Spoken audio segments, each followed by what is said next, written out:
Back to another video of Crypto Basics. In this video, we are going to learn how to delete or uninstall 1inch application from a device. First of all, find 1inch application on your device and long press on it until you see remove application option.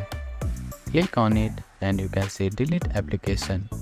Click on delete application and confirm it once again to delete it. You can also go to your settings and delete the application. First, open up settings and go to your storage. Here, find 1inch application. You can also search in the search bar which is at the top of your screen. Simply type the name of the application and you will find it. Here you can see delete app option. Click on it and confirm it once again. So that is how you can delete or uninstall 1inch application from your device.